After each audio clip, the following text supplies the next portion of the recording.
นเดชพระอาทิตย์เจ้าตนวิเศษใสแสงพระจันทร์จรเย็นพลพุ่งตนรัศมีหงเวหาพระละโหอสุรินทาตนมืดฟ้ามงมืดนาทเวหนตนทาลงวิมานภาษาพญาวิรุลหาพญาวิรูปคาพญากุเวลุลาเจ้าเป็นเขาเป็นเอาแก่เทพยดาทั้งหลายจากผู้วิญญาณตนทะลงวิมานเยี่ยมพอกับทางพญายมมาลาเจ้าฮอดาดีนางทองอันนี้น้องเนตรนำทวนทุกคำนางน้อยมีคาลาอันรักษาในมนุษย์สุด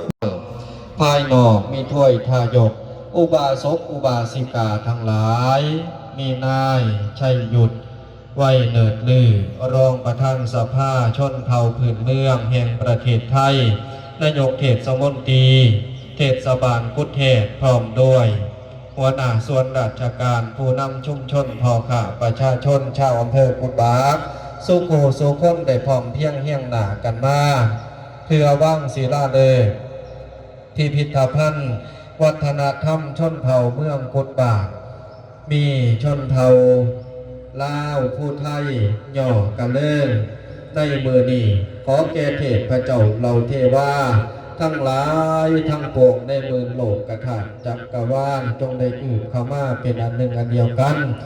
ได้มาอนุโมทนากับพวกข้าพระพุทธเจ้าทั้งหลายอิทธานิในกระบัดนี้ก็ข้าเทน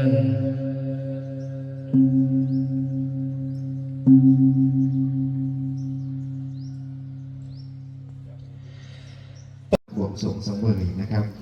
แล้วก็ได้โปรยดอกไม้ตามลำดับนะครับ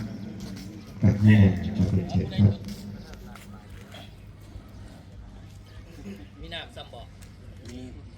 นะโมนมัสสิตวาข้าแต่เทพนิกรโมอมรพรหมินอมรินเทราผู้สถิตในทิพยวิมานมาศเมืองแมนแดนสวรรค์ชั้นจักรามาพจรอีกทั้งเทพภูมิมเหสรศักดาเดชซึ่งสถิตอยู่ในขอบเขตเขาจักรวาลอีกทั้งเทพที่อยู่ในอากาศวิมานในทุกสถานแห่งหนที่ปวงชนเคารพบูชาคือเทพเท้าจตุโลกบาลาทั้งสี่เป็นต้นว่าเท้าทัตตะระทะท้าวิรุลหะท้าวิรูปขะท้ากุเวรุระผู้เป็นใหญ่แก่คนทันกุมพันอนันตนาคราชยักษ์เสนาบดีฝูงมีขมดมารยาเมหาโหพายอสุรกายผู้ร้ายกาจพูดผีปีศาจเจ้าประเทศทุกถิ่นแถวห้วยน้องครองทหารทานท่าและป่าชัดพระพนัสบดีศรีพรหมรักษ์ยักษ์มารพระการพระเมกาลีพระเมธรณีอีกทั้งเจ้าพ่อมเหสักดับเมืองผู้เรืองฤทธิ์ผู้สถิตอยู่แผ่นแผนแสนโกฏจักรวาลทวีปน้อยใหญ่ไตรโลกธาตุอันหนึ่งข้าพเจ้าขอถวายบังคมหลวงพระวิญญาณของบูรพกษัตราธิราชเจ้าทุกพระองค์อาทิพ่อขุนรามคำแหงมหาราช